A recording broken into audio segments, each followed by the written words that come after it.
Is CrossFit community-based health and fitness, or an elite sport performed by individuals that push their bodies to the limit? Can it be both? Does it matter? Welcome back to the channel. Today I'm going to be talking about the different approaches that people seem to have with regards to what CrossFit is, and then the bigger picture that plays within the community.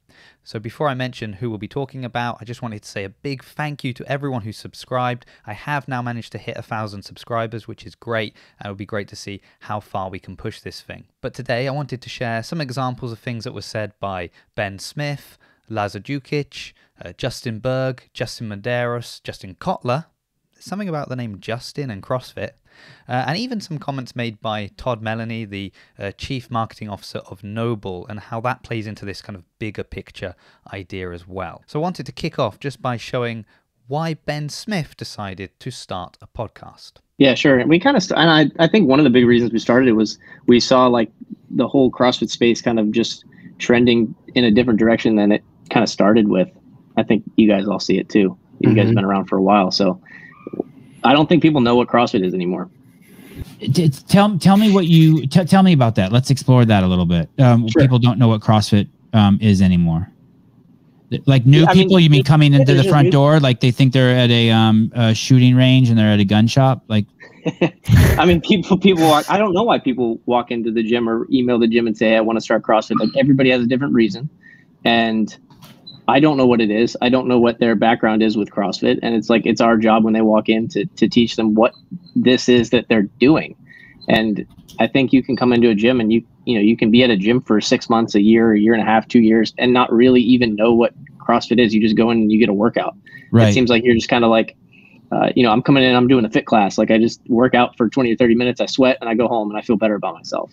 But it's like, it's our job as coaches to teach those athletes what they should be doing or what they should be trying to achieve when they come into the gym.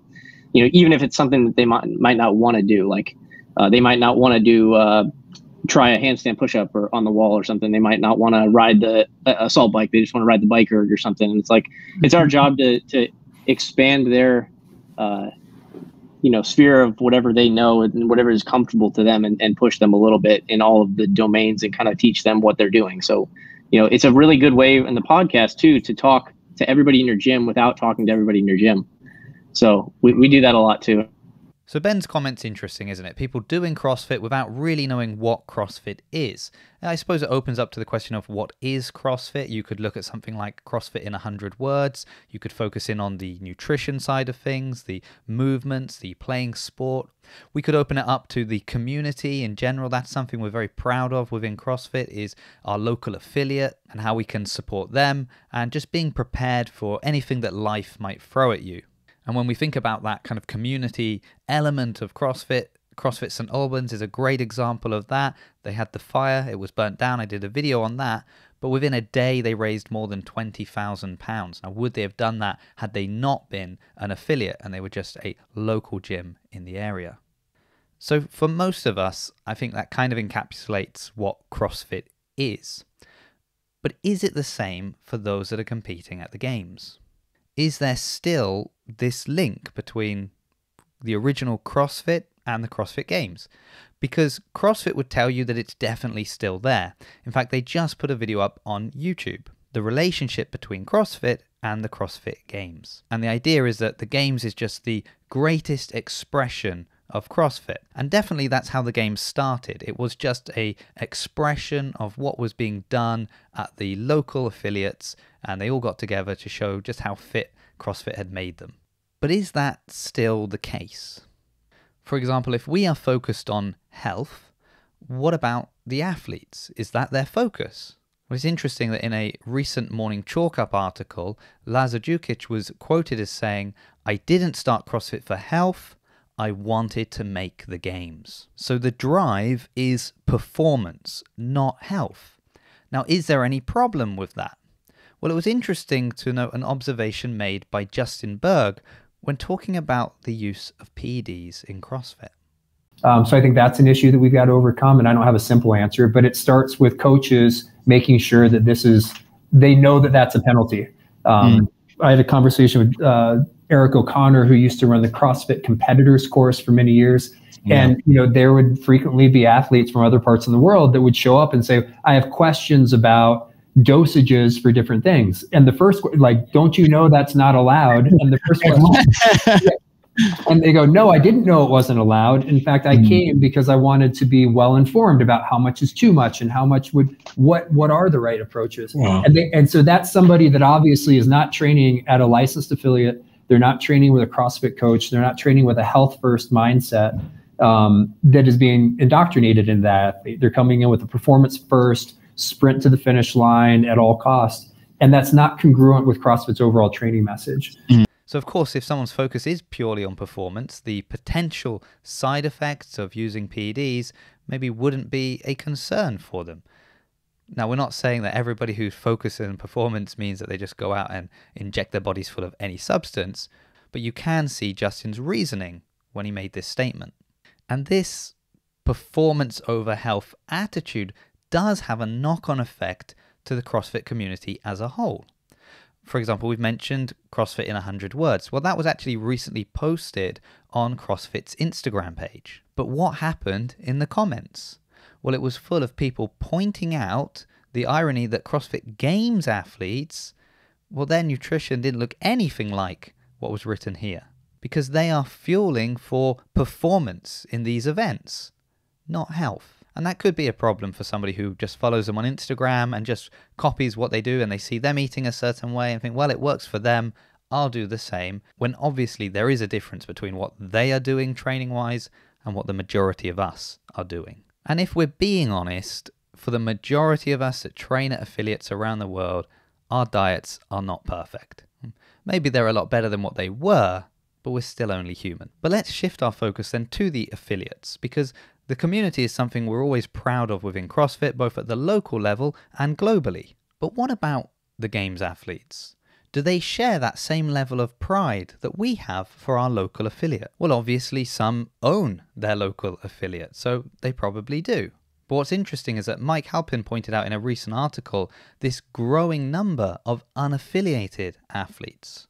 And in that article, he also pointed out an interesting thing that happened when Beyond the Whiteboard put out a poll asking people whether or not they would prefer a fully kitted out home gym or unlimited access to a CrossFit gym. The number one comment was from Fittest Man on Earth 2021, Justin Medeiros, saying a home gym. And when we look at the training of Games athletes, that tends to be the trend. If at all possible, they're training at home in a private gym, or maybe they'll be using a local affiliate's gym or another functional fitness gym, but during open gym when they can get in the training they need to prepare for the Games. Interestingly, all the Noble jerseys that have come out for the Games athletes do have a associated affiliate with each person. But you do wonder if the same scrutiny that is applied to teams was also applied to those individual athletes, would they be allowed to represent that affiliate? And speaking of what's written on the jersey, we've also seen this trend of training camps being one of the preferred methods for elite athletes. And Justin Kotler had something interesting to say about that. I actually think now that, moving forward in the CrossFit Games, I think athletes should have the option of being of either representing their affiliate or representing their training camp. I mean, team is a little different. It's a little different, I guess, but at the end of the day, somebody like our athletes are going to feel like they want to wear underdogs on their jerseys. You know what I mean? So that's another, that's something that it's an idea, obviously, that I'm bringing to them. That's essentially like, hey, the affiliates are great, but at the end of the day, like, these individual athletes now are starting to train at training camps. They may not even be affiliated. Would you rather them have unaffiliated, or would you rather them, have a training camp, representing? So I also think CrossFit kind of needs to make up its mind of, does it really want to be considered a professional sport or not? Well, it makes sense, doesn't it, what Justin is saying? For many of these athletes, the closest tie they have within CrossFit is not to the local affiliate, but to their training camp. And we could say within the sport, there's nothing wrong with that, is there? So I think Ashley's comment at the end there about CrossFit needing to make this decision about what they want to be, it's quite interesting, and it's definitely a topic for a future video. And we could at this point be thinking, well, does any of this matter? We know there is a separation between the sport and CrossFit as a training methodology. We can all see it. But if that's the case, explain Todd Melany's statement to me. And as we were in that room the night before Athlete HQ started, we pulled our whole team together closely and talked about, look, there's 5+ million CrossFitters in the world, and there's 500-600 people that are coming through this door over the next 3 days. These are the most important members of the community right now for this few days. What can we deliver for them so that they go home to their affiliates, to their families, to their friends, and talk about what it was like to be a part of this event? And that's how it came to life. So this is just part of an interview he did on the CrossFit Games podcast that is definitely going to be a topic for a future video, because I have a lot to say about some of the things that were said on there. So Todd is saying that at the games, these athletes there are the most important part of the community. Is that true? Do we always feel that they are really a part of the community? Or are they an individual athlete using CrossFit to make a living? And then the idea that they will take this back to their local boxes and affiliates. Well, they can't do that if they don't have a local box or affiliate. And as I said, in a future video, I'm going to talk about Noble and this idea that is being pushed that for CrossFit to grow, we need to help Noble grow. Because I have questions about that. But if this is an example of that, well, I think you can already start to see some flaws in the argument. But what I also find interesting is that CrossFit is trying to almost glue these two sides back together. For example, we noticed them giving out L1s to podium finishers, or putting out the video I mentioned earlier, just saying that, the games athletes, they're doing exactly the same thing that we are doing. They're just the top expression of this. But is it too late for this?